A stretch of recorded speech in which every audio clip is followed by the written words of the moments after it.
I thought Christmas was supposed to bring families closer, until I overheard mine plotting the perfect way to humiliate me in front of everyone. Stay with me as I open up about what happened, and if this story reaches your heart, I'd be grateful if you could support our channel by subscribing, dropping a like, and sharing it with someone who might understand. My name is Reby Quinn. I'm 27, the quiet one in a loud family, the one who always tries to stay out of trouble, the one who never seems to fit the picture my mother and sister want to paint. After a painful breakup a few months ago, I was finally starting to feel like I could breathe again. I thought spending Christmas with my family might help me feel normal, even if they weren't exactly warm. But I was wrong. It happened a week before Christmas Eve. I stopped by my parents' house to drop off some cookies I had baked, hoping it would make me look a little less like the awkward one. I didn't plan to stay long. I never do. But as I walked toward the kitchen, I heard my mother's voice. She was laughing, one of those sharp laughs she always uses when she's talking about me. I paused, not meaning to listen at first. But then I heard my name. Darlene, my mother. Maple, my perfect older sister.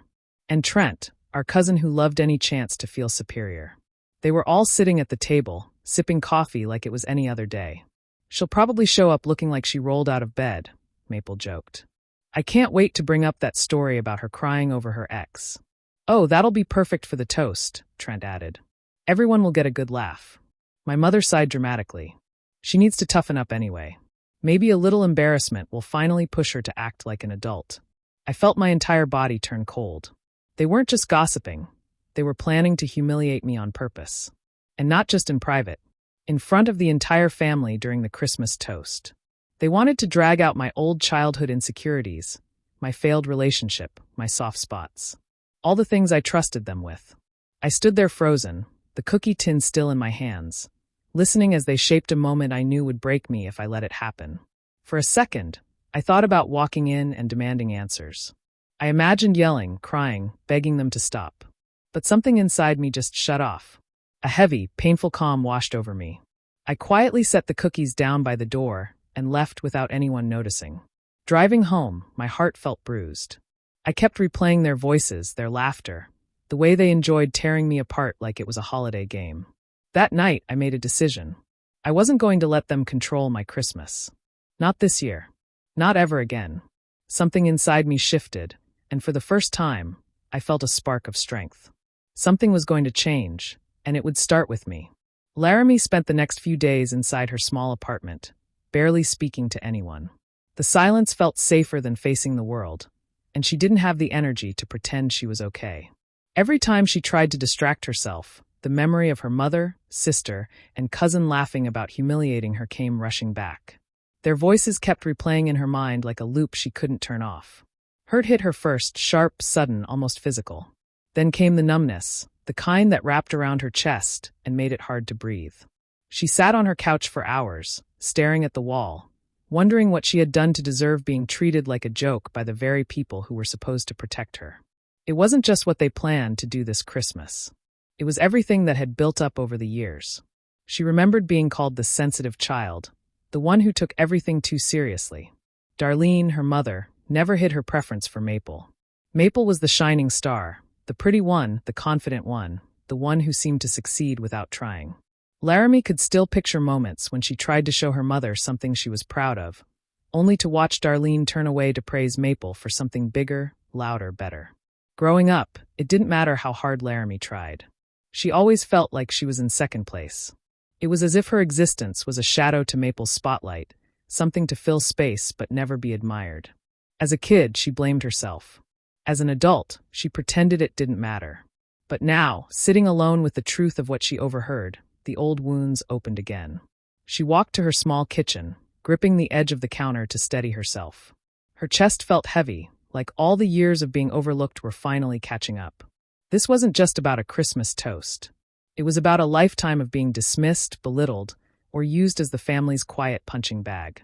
Tears came slowly at first, then in quiet waves she couldn't stop. She let them fall, knowing no one was there to judge her for it. No one to call her dramatic. No one to roll their eyes. When she finally sat back down, drained but strangely clearer, a new thought entered her mind. She had never asked for much, just one moment, one holiday, where she wasn't the one being mocked. One Christmas where she didn't have to brace herself for comments dressed up as jokes. One night where she wasn't the target. She deserved at least that much. She wiped her face and took a deep breath, feeling something shift inside her. If they were planning to embarrass her again, she didn't have to walk into it helpless. She didn't have to show up at all. Slowly, an idea began forming. A small spark at first, then brighter. Maybe this year, the surprise wouldn't be on her. Maybe she could send a gift that would finally make them see what they had done all these years. And for once, she wouldn't be the one hurting. Every Christmas, the Quinn family held a tradition they proudly called the surprise spotlight. On the surface, it seemed sweet. One person in the family was chosen without warning to be celebrated with kind words, funny stories, or thoughtful memories. Outsiders always thought it was adorable, the kind of thing close families did. But for Laramie, it was something she learned to dread year after year. As she sat alone in her apartment, thinking about what she'd overheard, she couldn't stop remembering how that tradition had been used against her before. She remembered the time she was 16 and her aunt joked about her baby fat, which made everyone laugh while she wanted to disappear. Another year, they made comments about her job at the time, saying she was still figuring life out, even though her sister Maple had been praised nonstop for buying her first house at 24. And then there was the year they joked about her breakup, calling it classic Laramie luck. Like heartbreak was a personality trait she had chosen. Every time it happened, the family brushed it off as harmless fun. "Lighten up," her mom would say. "We're just teasing." But the jokes never landed on Maple, never embarrassed her, never revealed anything she didn't want shared.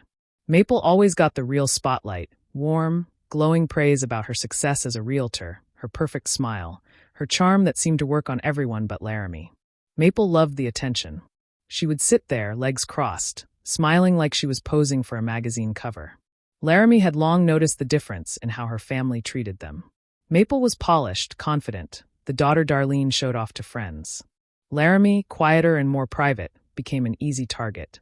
To the rest of the family, she was the one who couldn't take a joke, the one who always reacted too seriously. What they never understood was that the jokes stopped being funny when they were always aimed at the same person. Thinking back, she realized that the spotlight wasn't about celebrating people. It was about control. It was about deciding who deserved praise and who deserved to be laughed at. And she had been the one they chose to ridicule, year after year.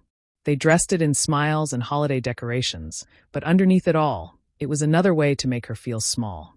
This year, knowing they had planned something even more hurtful, she finally saw the truth. The tradition wasn't innocent. It wasn't loving. It was cruel. And something inside her changed when she admitted that to herself. She wasn't just angry. She wasn't even just hurt. She felt a strong, steady sense of resolve building in her chest. She was tired of being the quiet shadow to Maple's golden glow. Tired of pretending the jokes didn't sting. Revenge, she realized, wasn't about getting even. It was about taking back the self-respect they had chipped away for years. It was about reclaiming her dignity one final, decisive time. For the first time in her life, she wasn't afraid of the Quinn spotlight. She was ready to turn it around. Laramie woke up the next morning with a clearer mind than she'd had in days. The hurt was still there, heavy and sharp, but something stronger had taken its place: resolve. She knew she couldn't walk into that house on Christmas Eve and sit quietly while they prepared to tear her apart in front of everyone. She wouldn't give them that power. Not again. So she made a choice. She wouldn't go at all. At first, the idea of skipping Christmas felt wrong, almost rebellious. She had never missed a holiday, even when she dreaded them. But the more she thought about it, the more she felt a quiet strength building. She didn't owe them her presence. She didn't have to sit there, smiling politely, while they planned to humiliate her. If they wanted a spotlight, she would give them one, but not the one they expected. She pulled out an old storage box from her closet, the kind she hadn't opened in years. Inside were pieces of her life she had tucked away, things she thought no one would ever care about. But now they felt important. She began sorting through letters, childhood notes, and documents she had collected over time. And buried beneath old birthday cards was a folder she had almost forgotten about. Copies of receipts proving Maple had taken thousands of dollars from the college fund their grandparents left her. Back then, Darlene had insisted it was just a misunderstanding and told Laramie not to bring it up again. But the paper trail was clear.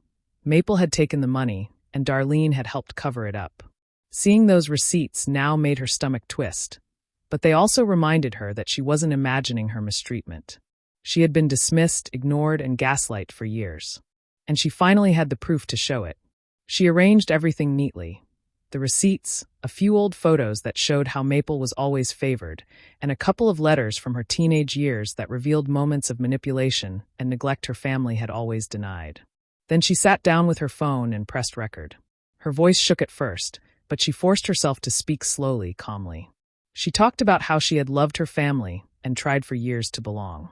She explained how much the small cruelties had hurt, how deeply the favoritism had shaped her, how painful it had been to overhear their plan for Christmas. She didn't yell or accuse. She spoke like someone who had finally accepted the truth and was ready to step away from it with dignity.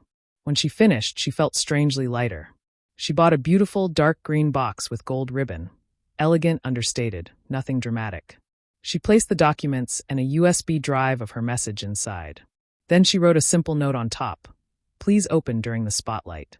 She sealed the box, carried it to the shipping center, and handed it over with steady hands. As she walked out into the cold winter air, she felt the first real breath of peace she had taken in a long time. Christmas would go on without her, but so would she. As Christmas Eve crept closer, Laramie watched the notifications from the family group chat light up her phone screen. She didn't open the messages, but the previews alone were enough to tell her the tone. Short comments, laughing emojis, Maple's dramatic gifs, and Darlene's passive-aggressive remarks all painted a familiar picture. Even without reading the full conversation, she could sense the excitement building, as if her family was preparing for some grand performance. She caught glimpses of their words when her screen lit up. Guess who's skipping again? Typical. We'll still give her a moment tonight, and Maple's favorite line. It's fine, we'll take care of it. They had no idea what was coming. They still thought they controlled the narrative. They still planned to make her the target, even without her sitting in the room. A part of her felt a sting at the mockery, but it didn't cut as deep as before. The distance she had put between herself and them was already working like a shield. By the morning of Christmas Eve, she silenced the chat completely. She didn't want their noise in her space, not today. She brewed a cup of tea, wrapped herself in a blanket, and settled into the quiet of her apartment. For the first time in years, she wasn't rushing to get ready, wasn't forcing a smile, wasn't preparing herself for subtle insults disguised as holiday warmth. Instead, she watched snow fall outside her window and let the calm sink into her bones. Her home felt different, soft, safe, peaceful. She lit a small candle on her table and let the smell of pine fill the room. Christmas music played softly, not loud enough to overwhelm her, just enough to remind her that she could create her own traditions, her own kind of holiday. She made herself dinner, something simple, something she liked, without worrying whether anyone would comment on her choices. As evening settled in, her thoughts wandered to what her family was doing at that very moment. She pictured Darlene fussing over decorations, Maple flipping her hair for pictures, relatives drifting in with their usual polite smiles. She imagined the moment when someone noticed the elegant green box she had sent, sitting among the gifts. She could almost feel the tension brewing, even miles away. She didn't smile at the thought, not out of satisfaction, but out of relief. For the first time, she wasn't the one waiting to be embarrassed. She wasn't bracing herself for their jokes. She wasn't shrinking or apologizing or pretending. She felt a quiet strength she had never experienced before. As she curled up on her couch, she let herself think about her future. Not the version shaped by her family's expectations, but the one she could build for herself. A future where her worth wasn't measured by Darlene's approval or Maple's shadow. A future where she could breathe freely. Every minute that passed brought her closer to the moment the box would be opened. Her heartbeat wasn't frantic, it was steady. Tension sat in her chest, but it wasn't fear. It was anticipation, the calm before a long overdue shift. Tonight, everything would change. And for once, Laramie Quinn wasn't the one who would be left hurting. At the Quinn house, Christmas Eve was moving along the way it always did. Forced cheer, too loud laughter, and everyone pretending the family was picture perfect. Darlene stood near the tree, greeting relatives as they arrived, her smile bright and practiced. Maple floated around the living room in a glittery dress, accepting compliments like she always did. No one questioned Laramie's absence. They joked about it instead, assuming she was being dramatic. But everything shifted when Darlene noticed the elegant green box sitting beneath the tree. "Oh, this must be from Laramie," she announced loudly, as if she were about to prove something. Let's open it during the spotlight. Everyone gathered around, expecting some awkward homemade gift or something they could mock later. Darlene waited until the room was quiet, then untied the gold ribbon and lifted the lid. Instead of a sweater or photo frame, she found a neat folder resting on top of a small USB drive. "What on earth is this?" she muttered, confused. Maple leaned closer, her smile fading as she noticed the labels on the documents. Darlene opened the folder, and the room fell silent as the first page became visible. It was a receipt from the Quinn College Fund account. The amount withdrawn was large, too large. And the signature, Maple's. Darlene flipped through the next pages, her face draining of color. More receipts. Dates. Transactions. All connected to Maple. And then emails, printed copies of conversations where Darlene told Laramie not to bring up old mistakes, and to let Maple handle things because she had a future. Evidence nobody expected to see. What is this?" someone whispered. Maple stepped forward quickly. "This is fake. She's making things up again." But her voice trembled, and that was enough for several relatives to exchange uneasy glances.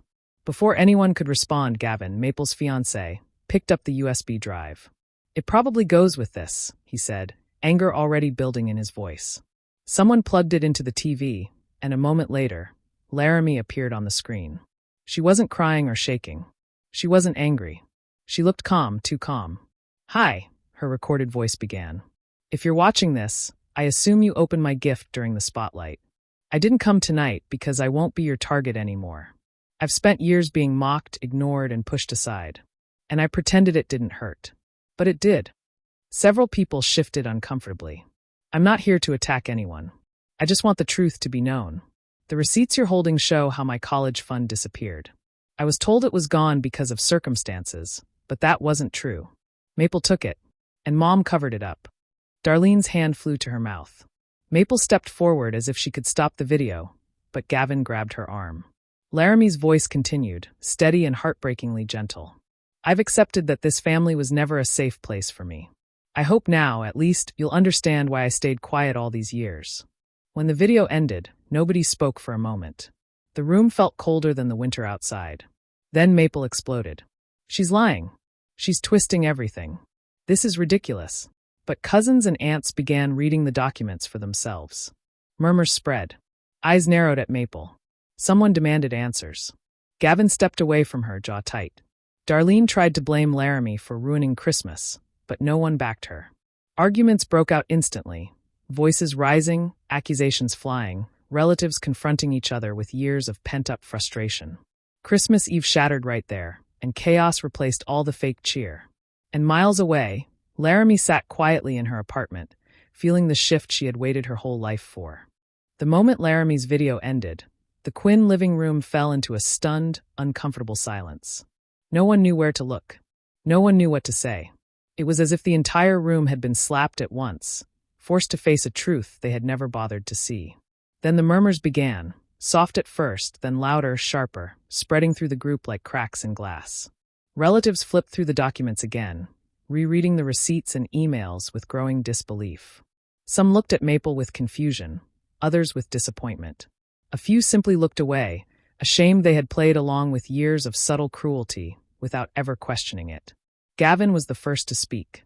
He held the folder in his hands, his jaw tight, his eyes locked on Maple. "Tell me this isn't real," he said quietly. "Tell me you didn't steal from your own sister." Maple's face flushed, and she opened her mouth to deny it again, but her voice shook. "It was a long time ago. She wasn't even using the money. Mom said." Gavin cut her off. "I didn't ask what your mom said. I'm asking what you did." His voice wasn't loud, but the disappointment in it stung more than any shouting would have. Maple tried to hold his gaze but couldn't. She looked away, her confidence slipping for the first time all evening. Before Maple could recover, Darlene jumped in, trying to steer the room back under her control. "Everyone needs to calm down," she insisted, forcing a shaky smile. "Laramie always exaggerates. She must have misunderstood. She's emotional." Aunt Marla snapped her head toward Darlene. "The receipts have her signature on them. How is that a misunderstanding?" Uncle Boyd chimed in, shaking his head. "And those emails? You told her not to ask questions because Maple needed the support. How is that exaggeration?" Darlene's face tightened. She wasn't used to being challenged. You're all turning this into something bigger than it is. Laramie always. Always what? Cousin Lydia cut in. Always takes the blame? Always gets mocked. I've watched how you treat her for years. That single sentence broke the room open. Relatives who had stayed quiet for too long started voicing their own complaints. Not just about Maple and Darlene, but about the way the family always played favorites, always protected appearances, always brushed hurt under the rug. Every year someone ends up crying after your jokes, someone said. This family pretends to be close when it's just toxic, another added. Maple's calm facade shattered. Are you all seriously taking her side? She's not even here. Aunt Marla fired back. She doesn't need to be here. She finally spoke the truth. Gavin stepped back from Maple entirely, folding his arms. I'm not leaving with you tonight, he said softly. We're going to talk later, alone. Maple's mouth fell open in shock, but he didn't move. By now, voices were rising. People were arguing in every corner of the room. The once beautiful decorations looked out of place, hanging between furious relatives and shattered illusions. Christmas Eve, normally filled with polished smiles and fake warmth, had officially collapsed. And in the center of the storm was the truth Laramie had carried alone for years. She wasn't there to see it, but for the first time in her life, the chaos wasn't hers to absorb. It belonged to the people who created it. The morning after Christmas Eve, Laramie woke to her phone buzzing nonstop. At first, she let it ring, assuming it was the usual holiday chatter or Maple's dramatic updates. But when she finally glanced at the screen, she saw a long list of missed calls, her mother, her sister, and even Trent.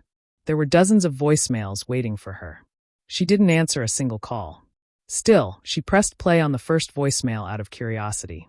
Darlene's voice came through, shaky and frantic. Laramie, call me back. We need to talk about what you did. This isn't the way to handle things. The next message was Maple, louder and angrier. You blindsided me. You embarrassed me in front of everyone. Do you even understand what you've done? Another voicemail from Darlene followed, her tone switching from stern to emotional. Sweetheart, we can sort this out as a family. Just call us. Laramie held the phone to her chest for a moment. Not one message acknowledged her pain. Not one message asked why she felt she had to do what she did. It was all about their shock, their discomfort, their image. She stopped listening after that. But later in the afternoon, something unexpected happened. A message came from her Aunt Rosalind, gentle, apologetic. I'm so sorry, Laramie. I should have paid attention. I should have seen how they treated you. If you ever want to talk, I'm here. Other relatives followed, short messages filled with regret, shame, or quiet support. It was strange, almost surreal. For the first time, people were seeing her, not as the quiet shadow in the corner, but as someone who had been hurting for years. She didn't reply yet. She needed time. By evening, another message came, this one from Gavin. I ended things with Maple. I can't marry someone who thinks hurting her sister is a joke. I'm sorry I didn't notice sooner. Laramie let out a slow breath. She hadn't planned for that. She hadn't wanted to break anyone apart. But she also couldn't deny that Maple's actions had consequences she had brought on herself. Over the next few days, the Quinn family's reputation began to shift. Whispered conversations spread through their extended circle. People who once admired Darlene's perfect hosting and Maple's flawless image now questioned what was real and what had been carefully polished fiction. Invitations to gatherings quietly stopped. Friends grew distant. The shine that had always surrounded her family faded. And Laramie, miles away from the unfolding mess, felt something she hadn't felt in years, lightness. It was small at first. A gentle feeling, like a window opening after years of stale air. She took longer walks, breathed deeper, slept better. She spent afternoons reading, cooking, or simply sitting in silence without fear of someone judging her for it.